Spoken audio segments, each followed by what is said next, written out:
জান্নাতি খায়রুম মিনাদ দুনিয়া ওয়া মা ফিহা, একটা চাবুক রাখতে যতটুকু জায়গা দখল করে জান্নাতের এতটুকু জায়গার দাম খায়রুম মিনাদ দুনিয়া ওয়া মা ফিহা, গোটা দুনিয়ার হীরা জহরত স্বর্ণ, আমেরিকা ইউরোপ রাশিয়া আসমান জমিন, গোটা দুনিয়ার যত সম্পত্তি আছে গোটা দুনিয়ার সমস্ত সম্পত্তির চাইতে জান্নাতের এক হাত জায়গার দাম আরো বেশি। আল্লাহু আকবার। সেই জান্নাতে চলে যাবেন এত সহজে, এত সহজে। ইন্নাল্লাযীনা ক্বালু রাব্বুনাল্লাহ সুম্মা ইসতাকামু, নিশ্চয় যারা বলে আমাদের রব আল্লাহ অতঃপর টিকে থাকে, টিকে থাকাটা অনেক মূল্যবান, অনেক দামি, এটার জন্য অনেক বেশি মূল্য পরিশোধ করতে হয়। আপনি আপনার ঢাকার এক বন্ধুর সাথে যোগাযোগ করতেছেন, দোস্ত দোয়া করিও আল্লাহ যাতে একটা ভালো ব্যবস্থা করে, একটা ভালো নিয়ত করছি, ঢাকা শহরে 5 শতক জমি কিনবো, কিছু টাকা জমাইছি, কিছু টাকা জমিয়েছি, 5 শতক জমি কিনবো, মোটামুটি কথাবার্তা হলে বাকিটা ম্যানেজ করব। তো জিজ্ঞেস করলো কত জমিয়েছো 5 শতকের জন্য? আপনি বলছেন মোটামুটি 3.5 লাখ হাতে আছে। কত আছে? ঢাকা শহরে কয় শতক জমি কিনবেন?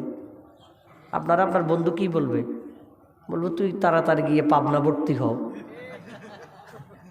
তাড়াতাড়ি গিয়ে কোথায় ভর্তি হও? পাবনা। ঢাকা শহরে 5 শতক জমি কিনবে সে, মানে 3.5 লক্ষ টাকা নিয়ে ঢাকা শহরে 5 শতক জমি কিনবে, তার বন্ধু তো তার পাবনা যাওয়ার কথাই বলবে, কারণ 5 শতক জমি 3.5 লক্ষ টাকা দিয়া ঢাকা শহরে কল্পনা করা যায় না। যেই জান্নাতের দাম এত বেশি, শুধুমাত্র 2-4টা জিকির আজকারের মাধ্যমে খুব সহজেই জান্নাতে চলে যাওয়া যাবে, জান্নাতের মূল্যটা এত কম না, এত কম না। জান্নাতের মূল্যটা যদি এত কম হতো তাহলে তো এই পৃথিবীতে কোনো যুদ্ধ বিগ্রহ কিচ্ছুর দরকার ছিল না। মসজিদে বসে বসে 33 বার 34 বার সুবহানাল্লাহ আলহামদুলিল্লাহ আল্লাহু আকবার বলতাম আর অটোমেটিক জান্নাতের মালিক হয়ে যেতাম। কথা ভালো করে বুঝতে হবে।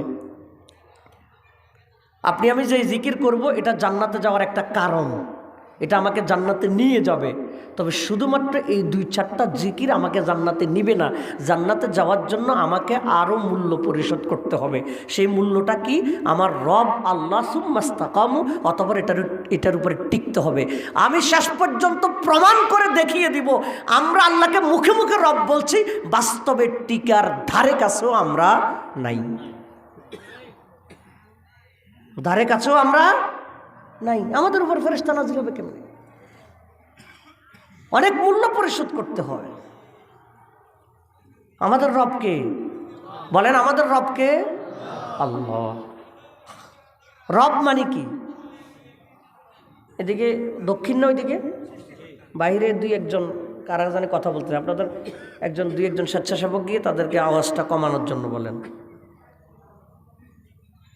ভাইরা আপনারা দক্ষিণ দিকে যারা কথা বলছেন আপনারা সাউন্ডটা একটু কমান। আমাদের রবকে আচ্ছা, রব আল্লাহ। রব মানে কি? সৃষ্টিকর্তা, লালনকারী পালনকারী, লালনকারী পালনকারী। রব মানে হলো প্রতিপালক।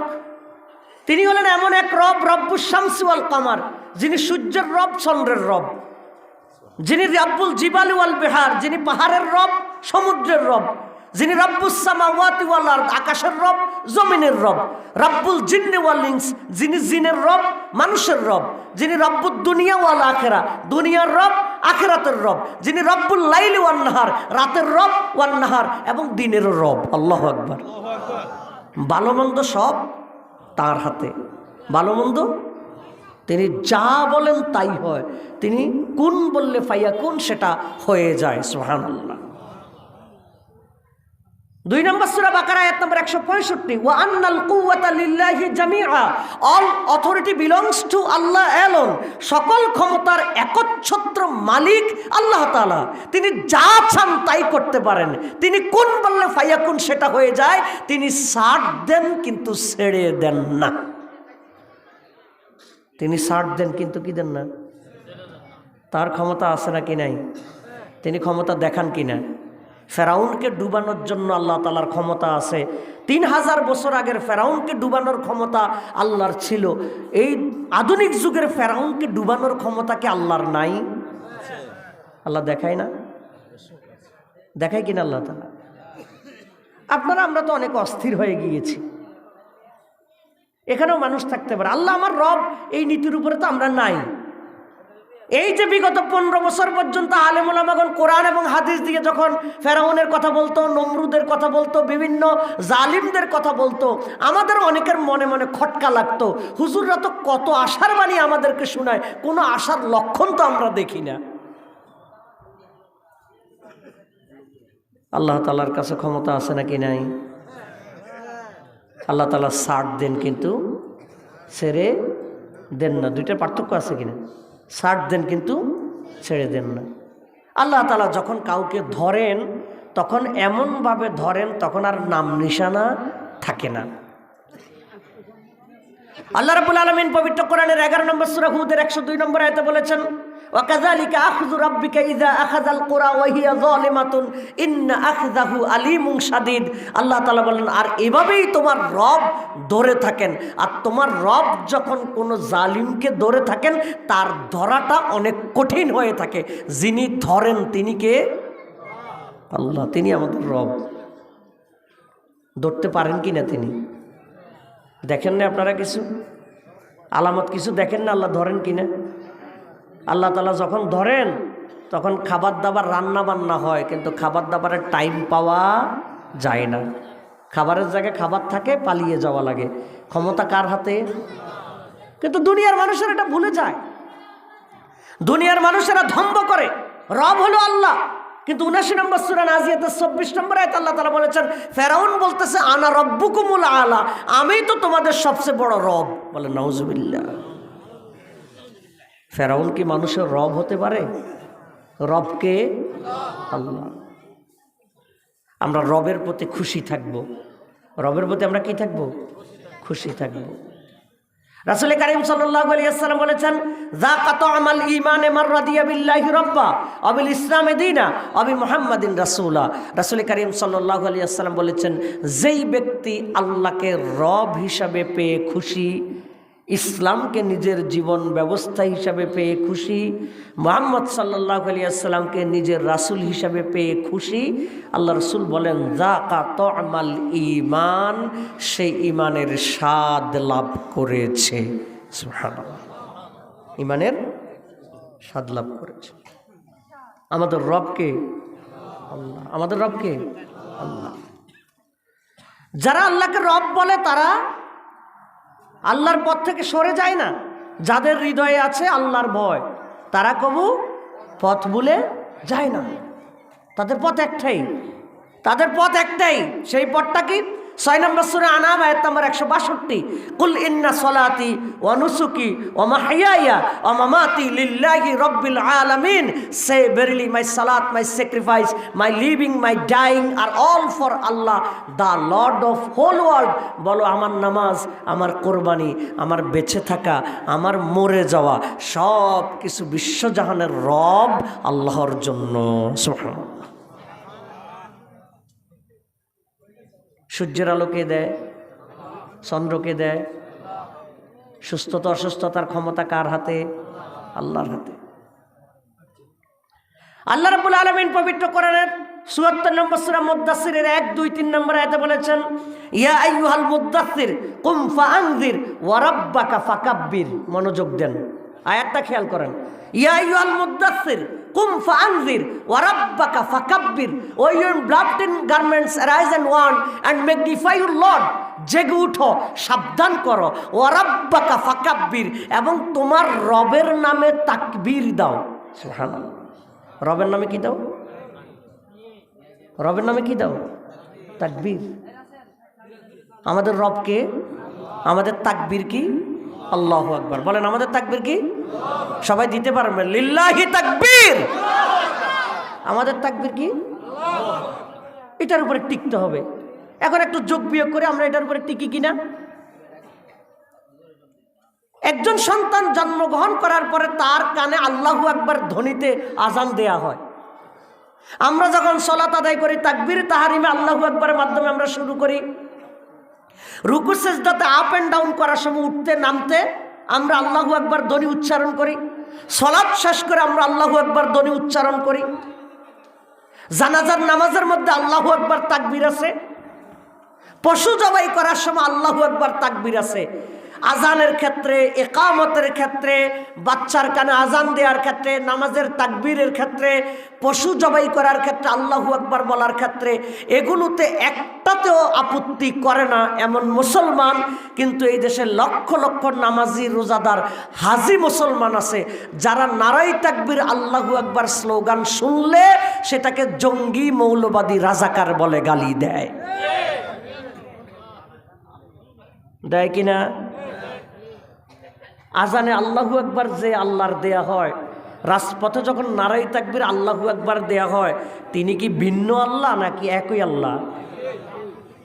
তো যেই লোক মসজিদে আল্লাহু আকবার শব্দে আপত্তি করে না, পশু এরা কথা বলে কেন?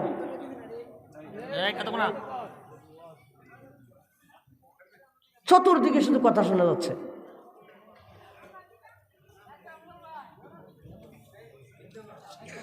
আপনারা বিরক্ত হচ্ছেন?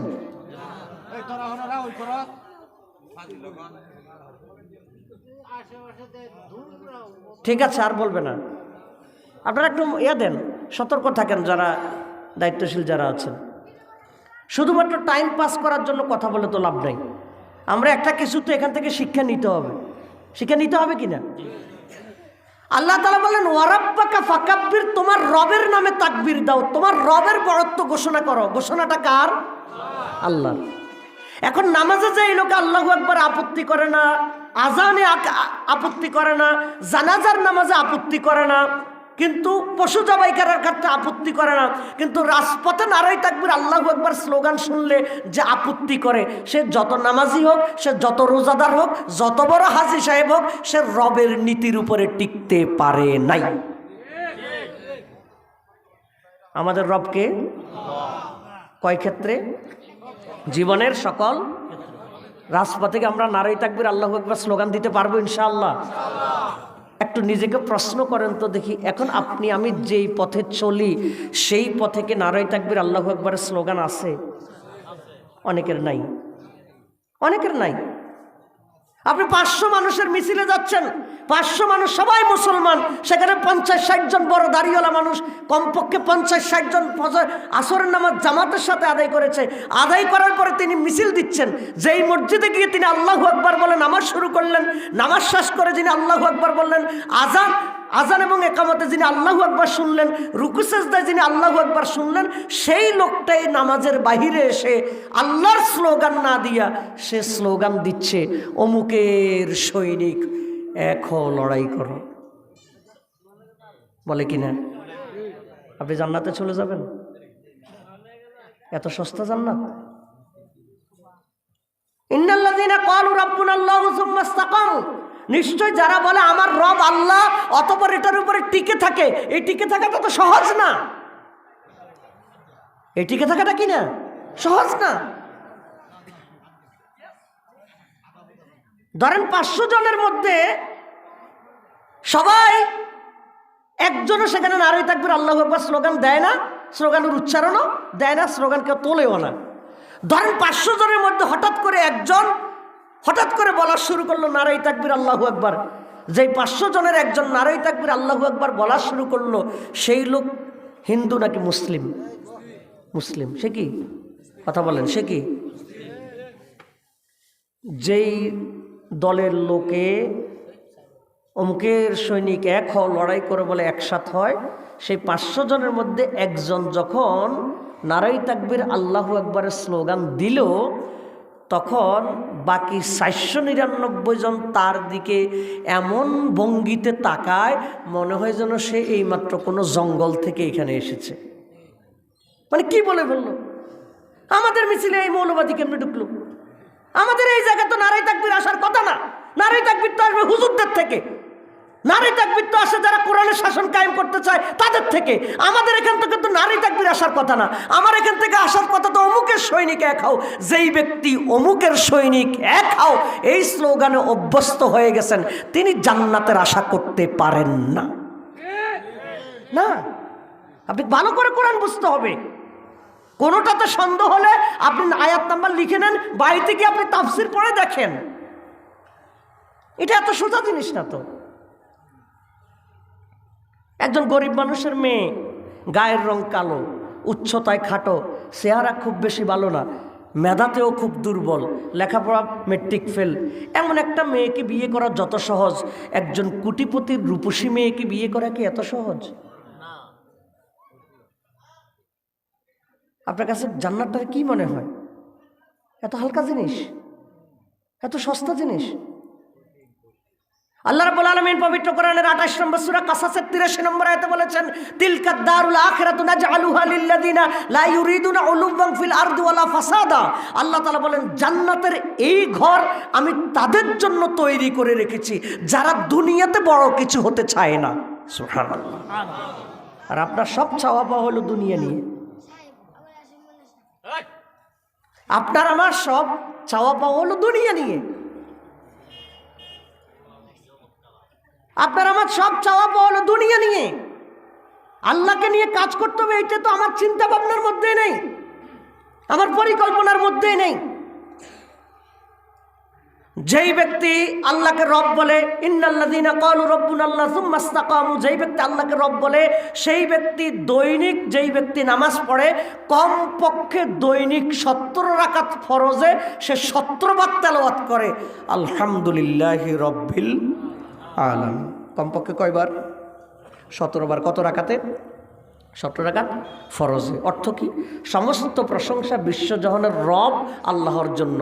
এখন যেই ব্যক্তি সলাত আদায় করে না, সে কি এই আয়াতটা দৈনিক একবারও তেলাওয়াত করে?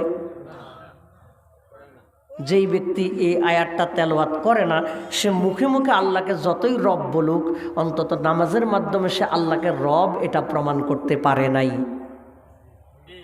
কেমনে সে রবের নীতির উপরে টিকে আছে? কই টিকলো কোথায় সে? এটা তো মুখে বলে বলছে, এটা তো মুখে বলা শুধুমাত্র, এর বাইরে আর কিছু না।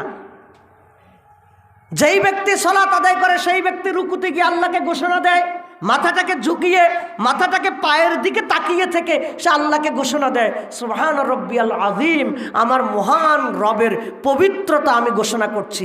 যেই ব্যক্তি সালাত আদায় করে, সেই ব্যক্তি রুকুর মাধ্যমে আল্লাহকে রব প্রমাণ করে।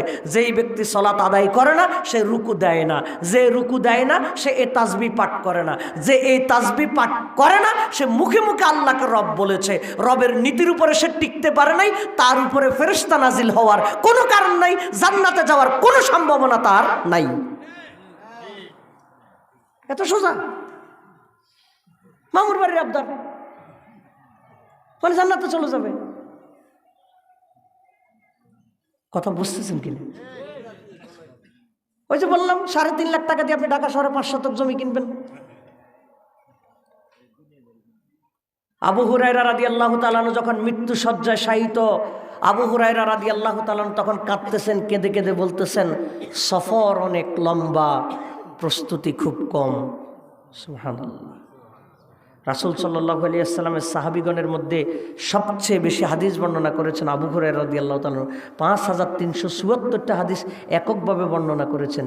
তিনি বলতেছেন সফর অনেক লম্বা, প্রস্তুতি খুব কম। আবু হুরায়রার সফর লম্বা, প্রস্তুতি যদি কম হয়, আপনার আমার প্রস্তুতি তো মনে আবু হুরায়রার চাইতে বেশি। নাই কইলেই চলে, এটাই বাস্তবতা। আপনার প্রস্তুতি যেমন দুর্বলতা আছে, আমার প্রস্তুতিতেও দুর্বলতা আছে। কিন্তু প্রশ্ন হলো, এত দুর্বলতার প্রস্তুতির পরেও আমাদের তো কোনো টেনশন নাই। আমরা মনে হয় নিশ্চিত জান্নাতে চলে গেছে। আমরা তো মনে হয় যে নিশ্চিত জান্নাতে চলে গেছে। জান্নাতের জন্য কেউ জীবন দিয়ে দেয়, জান্নাতের জন্য কারো কারো হাত চলে যায়, জান্নাতের জন্য কারো কারো পা চলে যায়, জান্নাতের জন্য কারো চোখ চলে যায়। জান্নাতের পথে চলতে গিয়ে 50টা বছর যারা কোরআনের খেদমত করেছে, 13টা বছর তাদেরকে জেলখানায় বন্দি থাকতে হয় শুধুমাত্র রবের নীতির উপরে টিকে থাকার কারণে। ধান্দাবাজি করলে কোনো সুযোগ সুবিধার অভাব হয় না। আপনারা বিরক্ত হচ্ছেন? আমাদের রবকে বললে হবে নাকি টিকতে হবে? টিকতে হবে। আপনারা অনেকেই দেখেছেন, ফেসবুক, ইউটিউব, অনলাইনের মাধ্যমে দেখেছেন, পুলিশ অফিসার মন্ত্রীকে বলতেছে 4টা কথা। স্যার, গুলি করি একটা, 1 নাম্বার কথা। 2, মরে একটা। বাকিটি যায় না, সমস্যা এখানেই। পুলিশ অফিসার মন্ত্রীকে বলতেছে, স্যার গুলি করি একটা, মরে একটা, বাকিটি যায় না, সমস্যা এখানেই। ছোট্ট 4টা কথা, এই 4টা কথা আসমান জমিনের চাইতে বেশি ভারী, অনেক ভারী। গুলি করি একটা, মরে একটা, বাকিটি যায় না। বাকিটি কেন যায় না? বাকিটি কেন যায় না? যারা আল্লাহকে রব বলে তারা পালিয়ে যায় না, তারা পালিয়ে যায় না। তারা ফাঁসির কাষ্টে ঝুলে শাহাদাত বরণ করে, মানুষের দোয়া পায়। তারা জনগণ থেকে বিচ্ছিন্ন হয়ে পালিয়ে যায় না। এতটুকু বিবেক কি আপনার আমার নাই? এতটুকু বিবেক কি আপনার আমার নাই? আমি শেষ পর্যন্ত বললে আপনি শুনবেন তো। আমি আপনাকে আমাকে আমরা যে কত পয়েন্টে যে আমরা কোন জায়গায় আছে আমরা একটু যোগ বিয়োগ করার জন্য চেষ্টা করব। আল্লাহ রাসূল সাল্লাল্লাহু আলাইহি ওয়াসাল্লাম বলেছেন, মার রাদিয়া বিল্লাহি রব্বা, যে ব্যক্তি আল্লাহকে খুশি, আল্লাহকে রব হিসেবে পেয়ে খুশি, আল্লাহকে রব হিসেবে পেয়ে খুশি, আমরা কি খুশি হতে পারবো ইনশাআল্লাহ? রবের সিদ্ধান্তে কোনো প্রশ্ন করা যাবে না, রবের সিদ্ধান্তে কোনো প্রশ্ন করা যাবে না। এবার একটু যোগ বিয়োগ করেন আমাদের অবস্থা কি। আপনি 10 দিন 15 দিন পর্যন্ত ক্ষেত থেকে ধান চাষ করে নিয়ে এসে ধানগুলোকে সিদ্ধ করে, এগুলোকে প্রসেসিং করে, আপনি এগুলোকে 3-4 দিন করে রোদে শুকিয়ে এগুলোকে করকরা ঝরঝরা করেছেন। আধা ঘন্টা শুকানোর পরেই আপনি এগুলোকে গোলায় ভরে রাখবেন, ভবিষ্যতের জন্য আপনি সংরক্ষণ করবেন। আকাশ খুব পরিষ্কার, মাত্র আধা ঘন্টা পরে আপনি ধান তুলবেন, আকাশে মেঘ বৃষ্টির কোনো আনাগোনা নাই। হঠাৎ করে কোনো লক্ষণ ছাড়া এমনভাবে ধুমাইয়া বৃষ্টিতে আপনার সবগুলো ধান ভিজে সুবসুব হয়ে গেছে। আপনি বলতেছেন আল্লাহ বৃষ্টি দেওয়ার টাইম পাও নাই বুঝি। বলে নাকি বলে না? এখানে যেভাবে হাসছেন এভাবে হাসি নিয়ে বলে নাকি ক্ষোভে বলে? কথা বলেন। রাগে বলে, ক্ষোভে বলে আল্লাহ বৃষ্টি দেওয়ার টাইম পাও নাই। আমি তো নর্মাল ভাষায় বলছি। কেউ কেউ তো এটাও বলে, আমি যেদিন ধান দেই ওই দিন তোমার বৃষ্টির শখ হয়। হাসতেছেন কেন? হাসতেছেন কেন? ইন্নাল্লাযীনা ক্বালু রাব্বুনাল্লাহ, নিশ্চয় আমার রব আল্লাহ, সুম্মা ইসতাকামু, অতঃপর এটার উপরে খুশি থাকে। আমার রব যদি আমাকে এমন কাজ করে যেটাতে আমার কোটি টাকার ক্ষতি হয়ে যাবে, রবের সিদ্ধান্তে কোনো ধরনের আপত্তি করা যাবে না। রবে যা করবেন তাই, রবে যা করবেন তাই। আমার যদি মানতে কষ্ট হয়, মানুষ হিসেবে আমার ক্ষতি হয়ে গেছে, হ্যাঁ আমি 1 সপ্তাহ পর্যন্ত কষ্ট করছি, আমার তো কিছু ক্ষতি হয়ে গেল, আমার দোকানে আগুন লেগে গেল, আমার চাকরির মধ্যে হঠাৎ বাধা এসে গেল, আমার হাতটা হঠাৎ কেটে গেল, আমার পাটা একটু কেটে গেল, আমার ছেলেটা মরে গেল, এটা তো একটা বিপদ। বিপদ হলে আমি ধৈর্য ধারণ করব, বিপদ হলে আমি ধৈর্য ধারণ করবো, ক্ষোভ প্রকাশ করব কেন? এবার বলেন তো দেখি, আমরা কি রবের নীতিতে আসি নাকি টলটলয়মান? কথা বলেন। রবের ব্যাপারে কোনো প্রশ্ন তোলা যাবে না। আমরা একটা দোয়া সবাই পড়ি, অনেকেই পড়ি, অনেকে, আমি এখন বললে আপনারা বুঝবেন এই দোয়াটা আমাদের অনেকেরই মুখস্থ আছে। দোয়াটা হলো রাদিতু বিল্লাহি রব্বা অবিল ইসলামে দীনা অবি মুহাম্মাদিন রাসূলা। অর্থ কি? আল্লাহ আপনাকে আমরা রব হিসাবে পেয়ে আমরা খুশি হয়ে গেছি। সুবহানাল্লাহ, তুমি আমার রব, এটা আমার খুশি। খুশি হবেন না কেন? যিনি খুশি হতে পারেন না তিনি আল্লাহকে রব বলে খুশি হতে পারেন না, আল্লাহকে রব মানতে পারেন নাই। আল্লাহ রাসূল সাল্লাল্লাহু আলাইহি ওয়াসাল্লাম বলেন হাদিসে কুদসির মাধ্যমে, আল্লাহ তাআলা বলেন ইন্নী আনা ইনদা যন্নি আবদি বি, আমার যেই বান্দা আমার প্রতি যেমন ধারণা করে আমি তার প্রতি তেমন। আল্লাহ বলেন আমার যেই বান্দা মনে করে আল্লাহ আমাকে ক্ষমা করে দিবে, আল্লাহ তাআলা বলেন আমার বান্দা আমার প্রতি সুধারণা করেছে এই জন্য আমি তাকে ক্ষমা করে দিব। সুবহানাল্লাহ। আর যেই বান্দা মনে করে আল্লাহ কখনোই আমাকে ক্ষমা করবে না, আল্লাহ বলেন তুই আমার প্রতি সুধারণা করতে পারিস নাই, এই জন্য আসলেই আমি তোকে ক্ষমা করব না। তো রব তো বন্ধুর মতো। আল্লাহ আমার রব, এই রবই আমার সৎ, দমে দমে তনু মনে তারই অনুভব। আল্লাহ আমার রব, এই রবই আমার সৎ। বিরক্ত হচ্ছেন? বিরক্ত হচ্ছেন? আমাদের রব কে? এখন এই যে ধরেন আমার হাত কেটে গেল, পা কেটে গেল, বিপদ হয়ে গেল, আমি যদি রবের সিদ্ধান্তে খুশি থাকি, সন্তুষ্ট থাকি, তাহলে আমার ফলাফল কি? রাসূল কারীম সাল্লাল্লাহু আলাইহি ওয়াসাল্লাম বলেছেন, মা ইউসিবুল মুসলিমা মিন নাসাবিন ওয়ালা ওয়াসাবিন ওয়ালা হাম্মিন ওয়ালা হুজনিন ওয়ালা গাম্মিন ওয়ালা আযান হাত্তা শাওকাতি ইউশাকুহা ইল্লা কাফফারাল্লাহু বিহা মিন খাতায়াহু।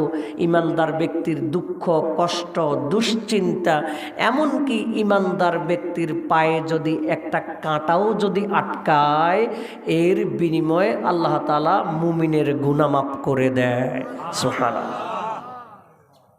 মুমিনের গুনাহ মাফ করে দেয়। সমস্যা কি আপনার হাত কাটলে? আমি আপনাদেরকে ছোট্ট দুইটা ঘটনা বলবো ছোট্ট করে। আল্লাহকে রব বলে খুশি থাকা। রাজশাহী বিশ্ববিদ্যালয়ের একজন মানুষ 1983 সালের ঘটনা, সম্ভবত 83, তার মানে আজ থেকে প্রায় 40-41 বছর আগের কথা। তিনি ইয়াং মানুষ, তখন ছাত্র, 20-22 বছর বয়স হবে। আল্লাহর জমিনে আল্লাহর কোরআনের শাসন কায়েম হোক, এই স্বপ্ন দেখে সেই তরুণ ইসলামী আন্দোলনের সাথে সম্পৃক্ত। সেই তরুণের হাত কেটে নিয়েছে সন্ত্রাসীরা। অপরাধ, তিনি মানুষদেরকে রবের দিকে ডাকেন, রবের নীতির দিকে ডাকেন, রবের আইনের দিকে ডাকেন, এটা তার অপরাধ। তার হাতটা কেটে নিয়েছে।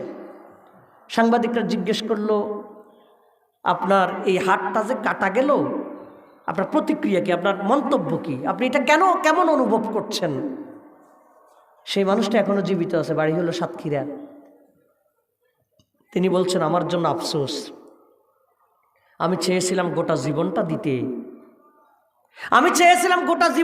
আমার জন্য আফসোস, আমার হাতটা চলে গেছে, আমি জীবনটা দিতে চেয়েছিলাম। তারপরে আমি আল্লাহ তাআলার শুকরিয়া আদায় করি, এই কারণে আল্লাহ তাআলা এই বিশ্ববিদ্যালয়ের হাজার হাজার ছাত্রছাত্রীর মধ্যে আমার হাতটাকে কবুল করেছে, এজন্য আমি শুকরিয়া আদায় করি। আল্লাহু আকবার।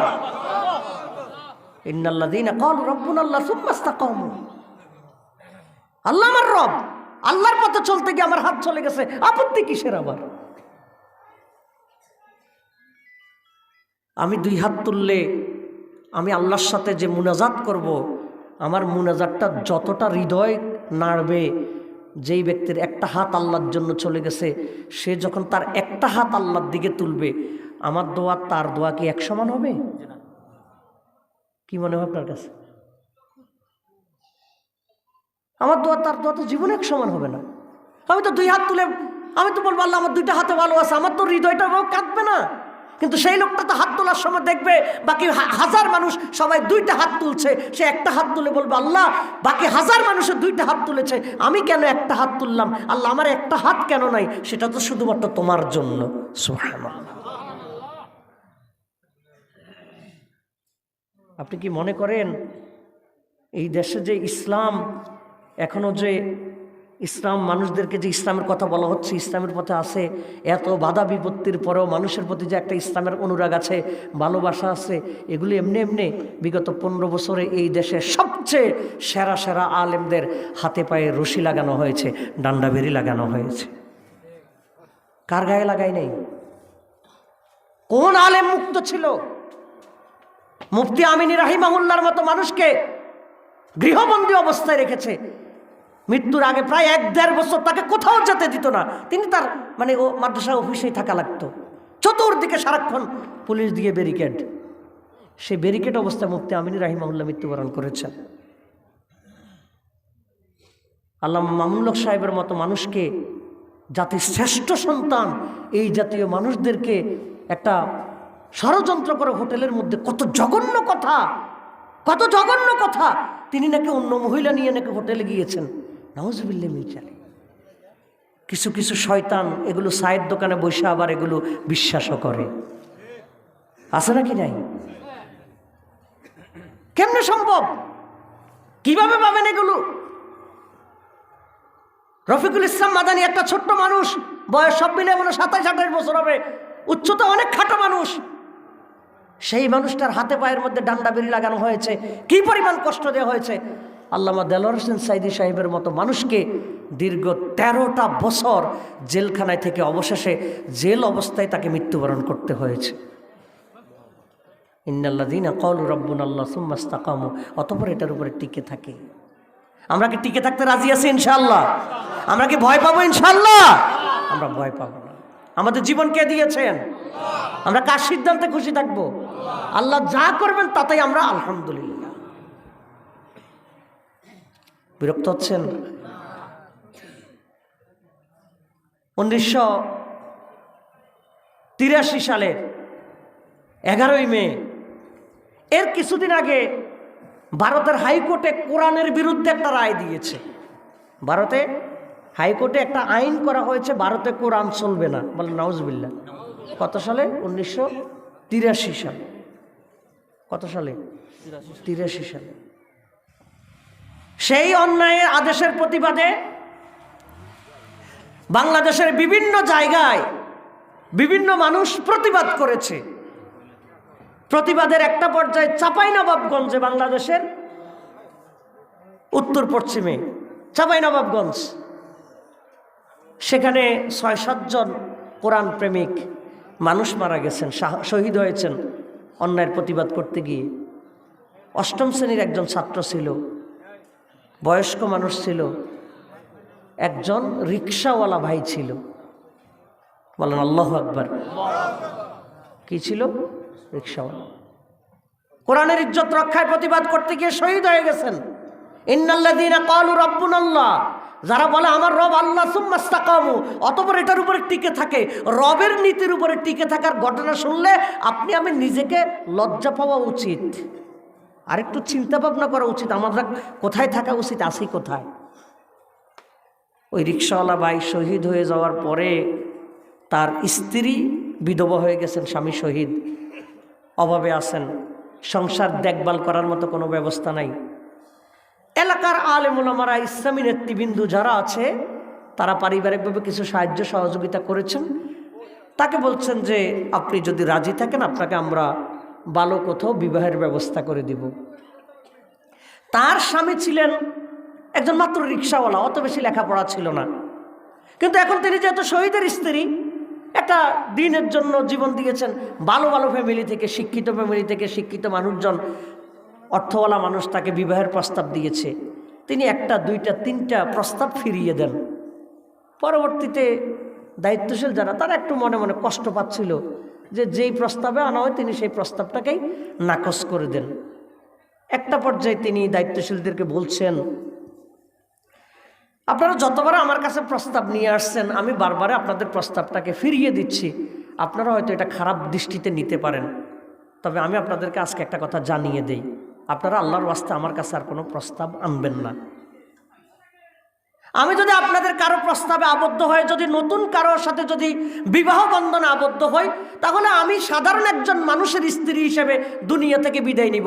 আমি সাধারণ কোনো মানুষের স্ত্রী হিসেবে দুনিয়া থেকে বিদায় নিতে চাই না। কিয়ামতের দিন কোটি কোটি মানুষের সামনে একজন শহীদ রিকশাওয়ালার স্ত্রী হিসেবে আমি আল্লাহর দরবারে সম্মানিত হতে চাই।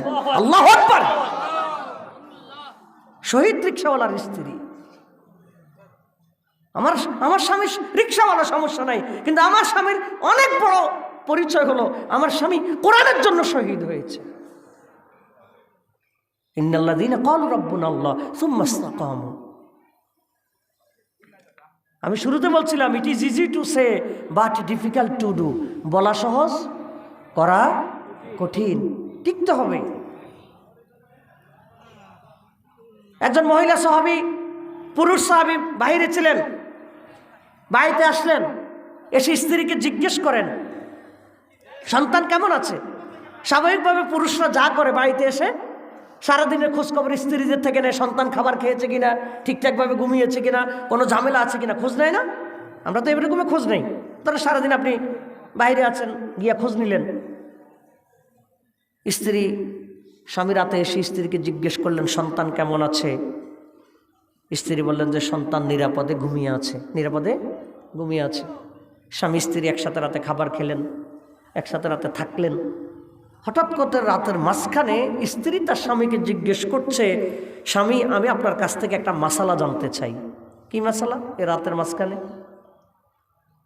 কেউ যাতে কারো কাছে কোনো জিনিস আমানত রাখে, আমানতদাতা যদি তার আমানত যেই কোনো সময় ফেরত নিয়ে নেয়, যার কাছে আমানত রাখা হবে তার কি এখানে আপত্তি করার কিছু আছে? স্বামী বলতেছে না, আপত্তি করবে কেন? আমানতদাতা তো যে কোনো সময় তার আমানত ফেরত নিতে পারে, এখানে তো যার কাছে আমানত রাখা হবে তার তো এখানে আপত্তি করার কিছু নাই। স্ত্রী তখন বলতেছেন, স্বামী, আল্লাহ তাআলা আপনাকে আমাকে যে সন্তানটা আমানত দিয়েছিলেন, গত রাতে আল্লাহ তাআলা সেই সন্তানের রূহ কবজ করে নিয়েছেন। আল্লাহু আকবার। সন্তানের মা সন্তানের বাবাকে কি বুঝ দিচ্ছে? সন্তানের মা সন্তানের বাবাকে কি বুঝ দিচ্ছে? রব আমানত রেখেছেন, রব আবার আমানত নিয়ে নিয়েছেন। ইন্নাল্লাযীনা ক্বালু রাব্বুনাল্লাহ সুম্মা ইসতাকামু, আমার রব আল্লাহ, অতঃপর এটার উপর অটল অবিচল। এখানে এমন কোনো বাবা থাকতে পারেন যে বাবা জীবিত, তার সন্তান মারা গেছেন, থাকতে পারে। পানিতে ডুবে মারা যায়, অ্যাক্সিডেন্টে মারা যায়, ক্যান্সারে মারা যায়, অ্যাক্সিডেন্টে মারা যায়, দুর্ঘটনা মারা যায়, থাকতে পারে। বিদ্যুৎ স্পৃষ্ট হয়ে মারা যায়, থাকতে পারে। আপনার জন্য সান্ত্বনা কি? আপনি তো আল্লাহকে রব বলে খুশি থাকলেন, আপনার জন্য সান্ত্বনা কি? এরকম কারো যখন সন্তান মারা যায়, তখন আল্লাহ তাআলা ফেরেশতাদেরকে জিজ্ঞেস করে, ও আমার ফেরেশতারা, আমার কলিজার টুকরা, আমার বান্দার কলিজার টুকরা সন্তানের রূহ যখন কবজ করেছ, আমার বান্দা কি করেছিল? ফেরেশতারা বলে, আল্লাহ, আপনার বান্দা কি করেছিল তা তো আপনি আমাদের চাইতে ভালো জানেন, আপনি তো সবই জানেন, আমাদেরকে জিজ্ঞেস করার দরকার কি? আল্লাহ তাআলা বলেন, ফেরেশতারা, তোমরা বলো, আমি তোমাদের থেকে শুনতে একটু বেশি পছন্দ করি, কারণ তোমরা তো মানুষ সৃষ্টির ক্ষেত্রে কিছুটা আপত্তি তুলেছ, তোমাদের থেকে শুনতে একটু পছন্দ করি। ফেরেশতারা বলে, আপনার বান্দার কলিজার টুকরা সন্তানের রূহ যখন কবজ করা হয়েছে, মানুষ হিসাবে ভালোবাসায় চোখ থেকে পানি ছেড়েছে, কিন্তু আপনার সিদ্ধান্তে কোনো ক্ষোভ প্রকাশ করে নাই, আপনার সিদ্ধান্তে সন্তুষ্টি প্রকাশ করেছে।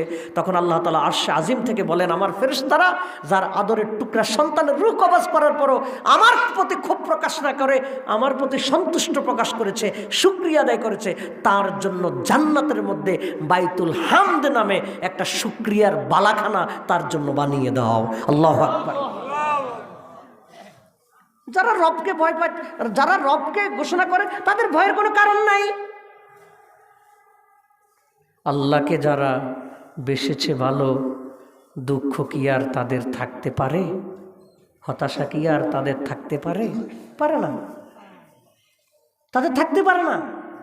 ইন্নাল্লাযীনা ক্বালু রাব্বুনাল্লাহ, রাসূল সাল্লাল্লাহু আলাইহি ওয়াসাল্লামের সাহাবী তীর নিক্ষেপ করা হলো, তীর নিক্ষেপ করার পরে তার শরীর থেকে অতিরিক্ত রক্তক্ষরণে তিনি মারা যাচ্ছেন, তার শরীর আস্তে আস্তে রক্ত শূন্য হয়ে যাচ্ছে, তার শরীর ঠান্ডা হয়ে যাচ্ছে, তিনি বুঝতে পারছেন। এই বুঝতে পেরে তিনি তার দুইটা হাতকে এভাবে আকাশের দিকে তুললেন, তুলে বললেন, ফুজতু ওয়ারাব্বিল কাবা, ফুজতু ওয়ারাব্বিল কাবা, এই কাবাঘরের মালিকের কসম দিয়ে বলছি, আমি সফল হয়ে গিয়েছি। আমার রবের পথে আমার জীবন যাচ্ছে, আমি সফল। বাংলাদেশের একজন মানুষকে, অনেককে তো ফাঁসি দেওয়া হয়েছে, একজন মানুষের রাতে 10:30টায় ফাঁসি হবে, হয়ে গেছে ফাঁসি, ফাঁসির আগের ঘটনা। 10:30টায় ফাঁসি হবে, 7টা সোয়া 7টার দিকে তিনি এশার নামাজ আদায় করলেন।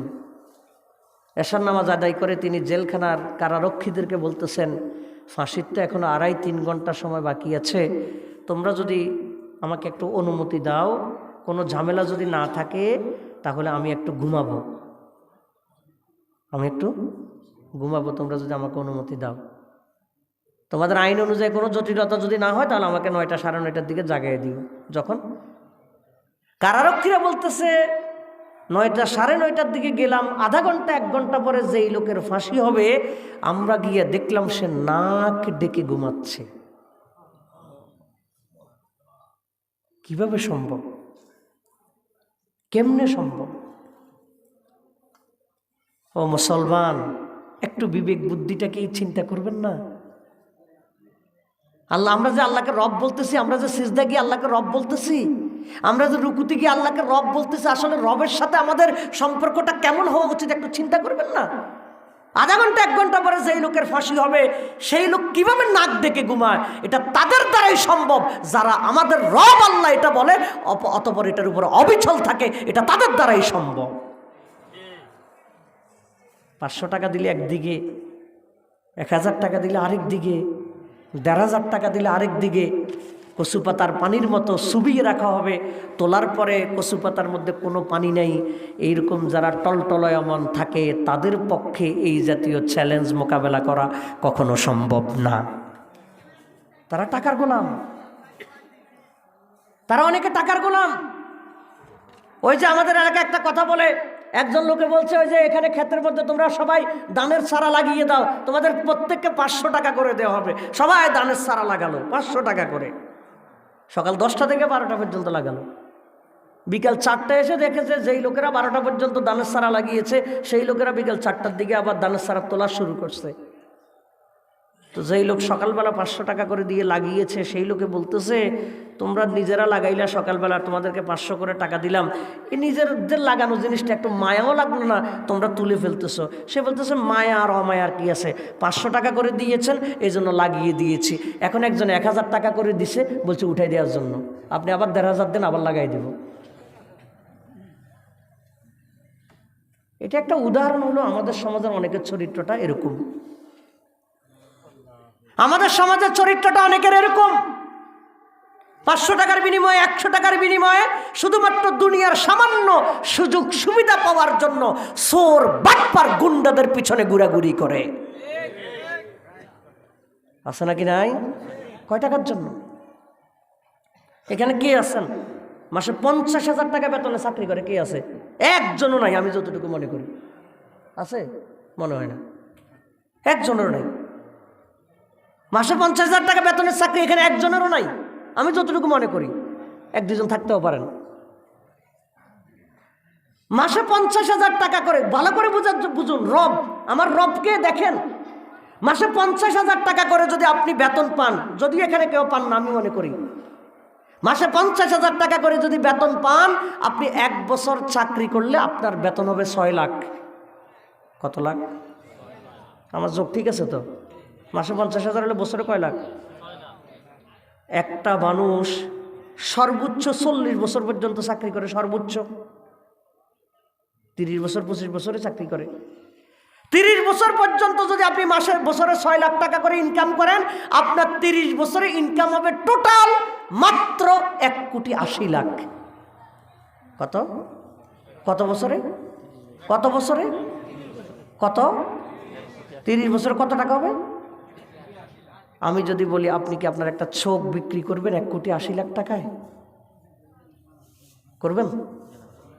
করবেন? তাহলে আপনার একটা চোখের মূল্য 1,80,00,000 টাকার চাইতেও বেশি। আল্লাহ তাআলা যে আপনাকে 2টা চোখ দিয়েছেন, আল্লাহর জন্য কি মূল্য পরিশোধ করেছেন? আল্লাহর জন্য কি মূল্য পরিশোধ করা হলো? অথচ আপনার ছেলের দপ্তরের চাকরি নিয়ে দিছে, আপনি সারাটা জীবন তার গোলামি করেন, পারলে তার পা ধরে সালাম করেন এবং বলে হুজুর পরিস্থিতি ভালো না, আমার ছেলের একটা চাকরির ব্যবস্থা করে দিছে। তা আপনার ছেলের কত টাকা চাকরির ব্যবস্থা করে দিছে? নাহলে 1,80,00,000 টাকা। আল্লাহ তাআলা যে আপনাকে চোখ দিল, আল্লাহর জন্য কি গোলামি করলেন আপনি? আল্লাহ তাআলা যে আপনাকে হাত দিল, হাতের জন্য হাতের কি ভূমিকাটা পালন করলেন? আল্লাহ তাআলা যে আপনাকে হাত দিলেন, আপনি হাত দিয়ে নারাই তাকবীর আল্লাহু আকবার স্লোগান না দিয়ে, আপনি নারাই তাকবীর বাদ দিয়ে আপনি বলছেন অমুকের সৈনিকে খাও, আপনার লজ্জা থাকা উচিত। হাত কে দিয়েছে? কথা বল, হাত কে দিয়েছে? তা আপনি এই হাত দিয়ে কোন অমুকের সৈনিক, এটা মুখ দিয়ে বের হয় কেমনে আপনার? আপনি কার সৈনিক? আপনি যে বলতেছেন অমুকের সৈনিক, সে আপনার কি দিয়েছে? কি দিয়েছে আপনাকে সে? মনে করবেন হুজুরের রাজনীতি করতেছে না। আয়াত নেন, কোরআনের দলিল নেন। 82 নম্বর সূরা ইনফিতার আয়াত নাম্বার 6 আল্লাহ তাআলা বলছেন, ইয়া আইয়ুহাল ইনসান মা গাদরাকা বিরব্বিকাল কারীম, হে মানুষ, কিসে তোমার রব সম্পর্কে তোমাকে ধোকায় ফেলে দিল? তুমি দুনিয়া সব বুঝো, রবের হুকুম পালন করতে হবে, শুধু তুমি এটা বুঝো না, এটা বুঝো না। আমাদের রবকে বলা সহজ, করা কি মনে হয় আসলে সহজ না কঠিন? আমরা টিকতে রাজি আছি তো ইনশাআল্লাহ। সাহায্য চাইতে হবে কার কাছে? আল্লাহর কাছে। আল্লাহর কাছে বলতে হবে যে আল্লাহ ইয়া মুসাররিফাল কুলুব সাররিফ কুলুবানা আলা তাআতিক, ইয়া মুসাব্বিতাল কুলুব সাব্বিত কুলুবানা আলা দীনিক। হে অন্তরকে দৃঢ়কারী, আমাদের অন্তরকে আপনি আপনার দ্বীনের উপরে অটল রাখুন। সুবহানাল্লাহ। আল্লাহর কাছে বলতে হবে, আল্লাহর কাছে কি করতে হবে? বলতে হবে। বিরক্ত হচ্ছেন না তো আপনারা? সময় কমে আসছে, আর বেশি না, 27 মিনিট। আমাদের রবকে আল্লাহ, আমরা টিকবো, টিকার জন্য চেষ্টা করব। টিকার জন্য কি করব? চেষ্টা করব। মাল্লাহুল মাওলা ফালাহুল কুল, আরবিতে বলা হয় আল্লাহ যার জন্য হয়ে যায় গোটা পৃথিবীটা তার জন্য হয়ে যায়। সুবহানাল্লাহ। একটা মজার ঘটনা আছে। উহুদের যুদ্ধের দিন রাসূল করিম সাল্লাল্লাহু আলাইহি সাল্লামের দাঁত মোবারক শহীদ হয়ে গেছে।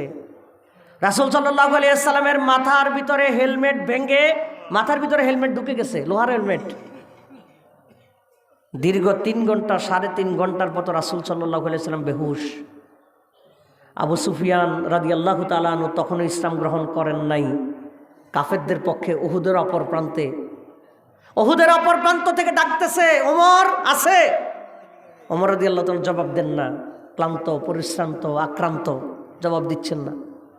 আবু বকর আছে, আবু বকর রাদিয়াল্লাহু তাআলা জবাব দিচ্ছেন না। ওমর, মুহাম্মদ আছে, মুহাম্মদ সাল্লাল্লাহু আলাইহি সাল্লাম জবাব দিচ্ছেন না। অপর প্রান্ত থেকে আবু সুফিয়ান বলতেছে, ওমর শেষ, আবু বকর শেষ, মুহাম্মদও শেষ। শেষ তো তারা হবেই, কারণ আমাদের উজ্জা দেবতা আছে। ওমর, আবু বকর, মুহাম্মদদের তো এরকম কোনো দেবতা নাই। বলেন নাউজুবিল্লাহ। কথা বুঝতেছেন? ওমর রাদিয়াল্লাহু তাআলা এতক্ষণ পর্যন্ত চুপ ছিলেন। যখন শুনল যে ওদের দেবতা নাই, আমাদের কি আছে? দেবতা আছে। আক্রান্ত রাসূল সাল্লাল্লাহু আলাইহি সাল্লাম বেহুশের মতো, বেহুশ ছিলেন, কিছুটা হুঁশ আসছে। ওমর রাদিয়াল্লাহু তাআলা বলছেন, ইয়া রাসূলুল্লাহ, অনেকক্ষণ পর্যন্ত চুপ ছিলাম, এবার কি একটা জবাব দিব? আল্লাহ রাসূল সাল্লাল্লাহু আলাইহি সাল্লাম বলেন, ওমর জবাব দাও। এবার অপর প্রান্ত থেকে ওমর রাদিয়াল্লাহু তাআলা বলছেন, আল্লাহর দুশমন মুশরিকেরা শোনো, ওমর মরে নাই, আবু বকর মরে নাই, মুহাম্মদ মরে নাই। তোমরা বলেছ, ঠিকই বলেছ, আমাদের উজ্জা নামক দেবতা নাই। হে আল্লাহর দুশমনেরা, তোমরা শুনে রাখো, লানা মাওলানা ওয়ালা মাওলা লাকুম, আমাদের মাওলা আছে, আমাদের রব আছে, তোমাদের সেটা নাই। আল্লাহু আকবার। আমাদের রব আছে, আমাদের রব আছে। এমনটা যারা টিকে থাকে, তাতানাজ্জালু আলাইহিমুল মালাইকা, তাদের উপরে কি নাজিল হয়? কথা বল, কি নাজিল হয়? ফেরেশতা নাজিল হয়। ফেরেশতা নাজিল হয় 2 ভাবে। ফেরেশতা নাজিল হয় কয় ভাবে? সবাই বলেন কয় ভাবে? 2 ভাবে। কাদের উপরে? যারা বলে আমাদের রব, অথবা কি থাকে? টিকে থাকে। বৃষ্টি আসলে ক্ষোভ প্রকাশ করা যাবে? হাত কাটে গেলে, সন্তান মারা গেলে ক্ষোভ প্রকাশ করা যাবে? আল্লাহর কোনো সিদ্ধান্তে ক্ষোভ প্রকাশ করা যাবে? আল্লাহ ছাড়া অন্য কারো নামে স্লোগান দেওয়া যাবে? তাতানাজ্জালু আলাইহিমুল মালাইকা, তাদের উপরে ফেরেশতা নাজিল হয় 2 ভাবে। সবাই বলেন কয় ভাবে? 1, জীবনের বাঁকে বাঁকে। 1 কি? জীবনের, সবাই বলেন 1 কি? জীবনের। আর আরেক হলো মৃত্যুর সময়।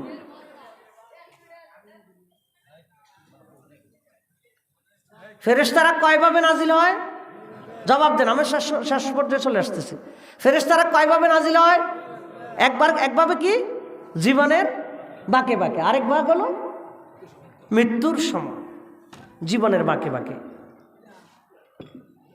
জীবনের বাঁকে বাঁকে কিভাবে ফেরেশতা নাজিল হয়? এটা ধরনটা কি?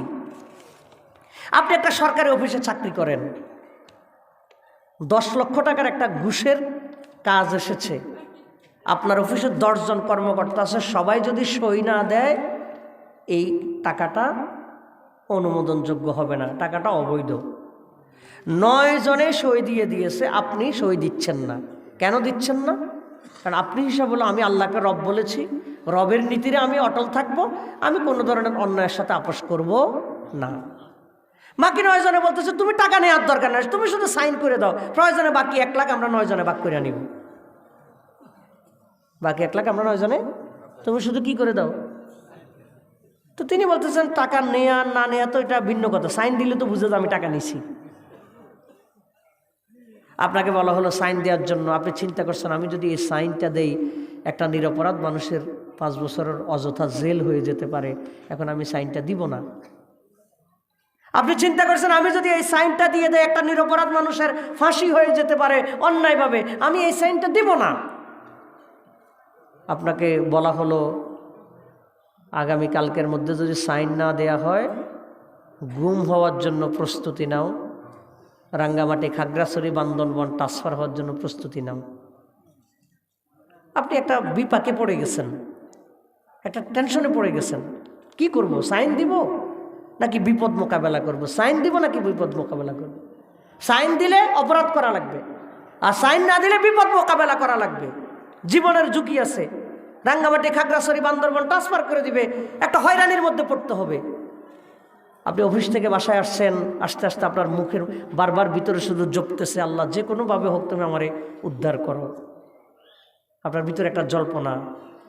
আপনার কলিগরা যখন 10 লক্ষ টাকা ভাগ করে খাবে তারা হাসাহাসিতে আছে, আপনার ভিতরে একটা টেনশন, আমি কেন এই অন্যায় প্যাচের মধ্যে পড়ে গেলাম। আপনার স্ত্রীর সাথে যখন আপনি আলাপ করলেন, আপনার স্ত্রীও তখন বলতেছে যে এত সুফিগিরির দরকার নেই, সাইন একটা দিয়ে দাও, এত রাঙ্গামাটি যাইতে পারবো না। তাহাজ্জুদের নামাজ পড়ে আপনি রাতে উঠে কাঁদার শুরু করছেন, আল্লাহ আমি তো চোখে মুখে অন্ধকার দেখতেছি, আমি তো কিচ্ছু বুঝতেছি না, আমি কি করব। একবার ভাবছেন আপনি সইটা দিয়েই দিবেন, আরেকবার ভাবছেন না সই দিব না, সারা জীবন আপোষ করে নেই, এখন কেন আপোষ করব। এরকম ভাবতে ভাবতে আপনি হঠাৎ করে নিজের থেকে বলতেছেন যা করে আল্লাহ, কোনো আপোষ নাই। প্রয়োজনে রাঙ্গামাটি যাব, প্রয়োজনে খাগড়াছড়ি যাব, প্রয়োজনে বান্দরবান যাব, প্রয়োজনে গুম হব, প্রয়োজনে শহীদ হব, অন্যায়ের সাথে আপোষ করব না, যা করে আল্লাহ। এই যে আপনার ভিতর থেকে একটা শব্দ আসলো যা করে আল্লাহ, মুফাসসিরিন ইকরাম বলেন আপনার ভিতর থেকে এই উচ্চারণ আসার কারণ হলো তাতানাজ্জালু আলাইহিমুল মালাইকা, তখন আপনার উপরে ফেরেশতা নাজিল হয়েছে। সুবহানাল্লাহ। কি মনে হয় জীবনে এরকম কখনো চ্যালেঞ্জের মুখোমুখি হন নাই? ছোটোখাটো হইলেও হয়েছেন। ন্যায়ের পথে থাকলে আপনি যখন দোটানায় থাকেন, আপনি দেখবেন হঠাৎ করে মনে একটা কি চলে আসে, বল চলে আসে। আমি যে বলছি এগুলো শুধুমাত্র উদাহরণ না, আমাদের নিজেদের দেখা জীবনের চোখের সামনে দেখা ঘটনা আছে, এরকম চোখের সামনে দেখা ঘটনা আছে। বলছে আল্লাহর জমিন, আল্লাহর দিন কায়েম করার এই আন্দোলন থেকে তোমাকে সরে আসতে হবে, নতুবা তোমাকে সরকারি চাকরি ছাড়তে হবে। অফার দিয়ে দিছে, অফার দিয়ে দিছে, হয় তোমাকে চাকরি ছাড়তে হবে, নতুবা তুমি যে ইসলামী সমাজ প্রতিষ্ঠার যে দায়িত্ব পালন করছো সে দায়িত্ব থেকে তোমাকে সরে আসতে হবে। আমার নিজের জানা লোকসহ চিনি, যেই লোকের এই ছাপ দেওয়া হয়েছে চাকরি ছেড়ে দিতে হবে, নতুবা আপনি বলে দিবেন আমি আর জীবনে সমাজ নিয়ে এসব নিয়ে কোনো কথা বলবো না, ব্যক্তিগতভাবে শুধু মসজিদে আসবো আর যাবো, সমাজে কি হইলো না হইলে এগুলো আমার দেখার টাইম নাই। আপনি লিখিত দিবেন আমি সমাজ নিয়ে, অর্থ নিয়ে, এগুলো নিয়ে আমি কোনো কিছু ভাববো না। যেই লোককে এই কথা বলা হলো তিনি তার দায়িত্বশীলের কাছে গেলেন, গিয়ে বললেন যে আমাকে তো এমনটা বলা হচ্ছে, এখন আমি কি করতে পারি? আমি কি চাকরি ছেড়ে দিব, নাকি আমি আমার দায়িত্ব ছেড়ে দিব? দায়িত্বশীল তাকে বলছেন আপনি চাকরি ছেড়ে দিবেন এ কথা আমরা বলবো না, এটা যদি বলি কয়দিন পরে আপনি আমাদেরকে বলবেন আমার চাকরিটা চলে গেছে, আপনারা আমার জন্য কি করবেন? আপনারা এটা আমরা বলবো না যে আপনি দায়িত্ব ছেড়ে দেন। কেন দায়িত্ব ছেড়ে দেন এই কথাটা কেন বলবো না? কারণ হলো আপনি যখন দায়িত্বটা ছেড়ে দিবেন, আপনি নিজেই শপথ গ্রহণ করেছেন আপনি দায়িত্বের পথে থাকবেন। এখন বিপদে পড়ে যদি আপনি দায়িত্ব ছেড়ে দেন, এটা আপনার ব্যাপার। এরকম ঝুঁকিপূর্ণ কাজের মধ্যে যদি কেউ যদি টিকে থাকে, তার উপরে কে নাজিল হয়? ফেরেশতা নাজিল হয়। আপনার জীবনও হবে। হালাল পথে থাকলে ঝুঁকি আছে নাকি নাই? বিপদ মোকাবেলা করতে হয় কি হয় না? আলেমুল আমাদেরকে তো কত কটু কথা শুনতে হয়, আলেমুল আমাদেরকে কত কটু কথা শুনতে হয়।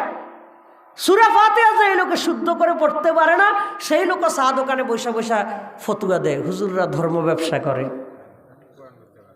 কোরআন বেচা ভাত খায়, বলে না? আহা আহা, কি বুঝেন আপনি? আপনি কি বুঝে? মানে আমি বলি আলহামদু শব্দের দালের মধ্যে পেশ, আলহামদু দালের মধ্যে কি পেশ, লিল্লাহি শব্দের হার মধ্যে জের, রব্বি শব্দের শব্দের শেষে জের, আলামিনা শব্দের শেষে নুনের মধ্যে জবর। এই এক বাক্য আলহামদুলিল্লাহি রব্বিল আলামিন, দালের মধ্যে পেশ, হার মধ্যে জের, রব্বির মধ্যে জের, আলামিনের মধ্যে নুন। এই 4 অক্ষরে যে 4টা হরকত হলো, এই হরকতগুলো কি কারণে হয়েছে? যে লোক চা দোকানে বসে ফতুয়া দিতেছে সেইটা জানে। কথা বলেন, জানে? একটা কোনা বলতে পারবে, সূরা ফাতিহা পর্যন্ত শুদ্ধ করে বলতে পারবে না। এই জাতীয় লোকেরা পর্যন্ত ফতুয়া দেয়, হুজুররা কোরআন বেচ্ছা খায়। বলে নাউজুবিল্লাহ। না জানলে চুপ থাকবেন। হাদিস শোনেন, রাসূল কারীম সাল্লাল্লাহু আলাইহি ওয়াসাল্লাম বলেছেন, মান কানা ইউমিন বিল্লাহি ওয়াল ইয়াউমিল আখির ফালিয়াকুল খাইরান আও লিয়াসমুত। যেই ব্যক্তি আল্লাহ এবং আখিরাতের প্রতি বিশ্বাস করে তার উচিত ভালো কথা বলা, ভালো কথা যদি না বলতে পারে তার উচিত চুপ থাকা। আন্দাজে কথা বলে প্যাঁচ লাগানোর দরকার নাই। কি জানেন আপনি? আপনি যে আন্দাজে একটা বলে দেন। কথা বুঝতেছেন? এক জামাই নাকি খুব হাবা গোবা আর কি, সহজ সরল জামাই, শ্বশুরবাড়িতে গিয়ে কোনো কথা টথা বলে না, চুপচাপ, কারোর সাথে কোনো কথা বলে না, আসে আর যায়, এই 2-4টা খাইয়ে আবার চলে আসে। তো জামাইয়ের শ্বশুরে বেয়াইয়ের কাছে বিচার দিছে, আপনার ছেলেরে আমি এত শখ করে জামাই বানাইলাম, আপনার ছেলে আসে যায়, কোনো ধরনের খোঁজখবর নেয় না, হাবা গোবা, একবার কোনো কিচ্ছু নেই। এভাবে আমার মানে আমি কার হাতে আমার মেয়েটারে তুলে দিলাম? এখন বাবা বুদ্ধি দিচ্ছে, তুই শ্বশুর বাড়িতে গেলে নাকি কথা টথা বলিস না, তোর তো একটু কথা টথা বলা দরকার। ওরা একটা বললো, আপত্তি করছে, অভিযোগ করছে। আচ্ছা ঠিক আছে, কথা তো বলতে হবে। এখন সে কি কথা বলবে? হাবা গোবা তো জানে না। তো এখন শ্বশুর বাড়িতে গিয়ে প্রথমে জিজ্ঞাসা করতেছে, শ্বশুর আব্বা যান আপনি কি বিয়ে করছেন? শ্বশুরে বলতেছে, তুই তো চুপ ছিলি, ভালো ছিলি, তুই তো কথা বলে আবার কি লাগাইছিস? তা আপনি জানেন না, চুপ থাকেন। আপনি অযথা কথা বলছেন কেন? অযথা কথা বলছেন কেন? আপনার ঘরের মধ্যে যদি দক্ষিণ দিকে যদি আপনি জানালা কাটেন আজান শোনার জন্য, আপনি দক্ষিণ দিকে জানালা কেটেছেন আজান শোনার জন্য, আজান শুনবেন, বাতাস আসবে না? কথা বলেন, বাতাস আসবে কিনা? আপনি জানলা কেটেছেন কিসের জন্য? আপনি আজানেরও সওয়াব পাবেন, বাতাসও আসবে। হাদিস ভালো করে শুনে নেন। রাসূল কারীম সাল্লাল্লাহু আলাইহি ওয়াসাল্লাম বলছেন, যারা দ্বীনের কাজ করার পরে দুনিয়াতে যদি তারা এটার জন্য যদি তারা সম্মানী পায়, এটার জন্য যদি তারা তাদের কর্মের বিনিময় যদি পায়, আল্লাহ রাসূল সাল্লাল্লাহু আলাইহি ওয়াসাল্লাম বলছেন এটা হলো মূসা আলাইহিস সালামের মায়ের মতো।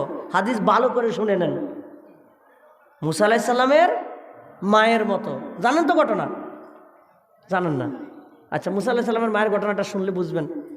কোরআনের পথে চলে, আল্লাহর পথে চলে, দ্বীনের পথে চলে কোনো ব্যক্তি যদি বৈধভাবে যদি তার এখান থেকে যদি কোনো সুযোগ সুবিধা, তার হাদিয়া বিনিময় এগুলো যদি পায়, রাসূল কারীম সাল্লাল্লাহু আলাইহি সাল্লাম বলেছেন এটা হলো মূসা আলাইহিস সালামের মায়ের মতো।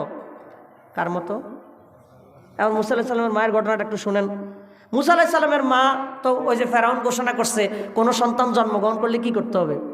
ছেলে সন্তানকে জন্মগ্রহণ করলে তার কি করে করতে হবে? বলে না, কি করে বলতে হবে? মেরে ফেলতে হবে। ঘটনাক্রমে মূসা আলাইহিস সালামের মা জন্মগ্রহণ করছে একটা ছেলে সন্তান। এখন ফেরাউনে দেখলে তো কি করে ফেলবে? মেরে ফেলবে।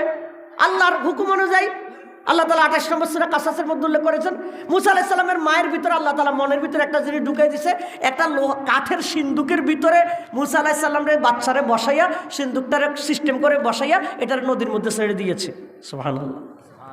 মার মন তো মানে না, নদীর মধ্যে ছেড়ে দিয়ে মূসা আলাইহিস সালামের আরেকটু বড় বোনের বলছে তুই একটু নজর দে। নজর দিতে দিতে দিতে দিতে দেখ কাঠের বাক্সটা কই যায়।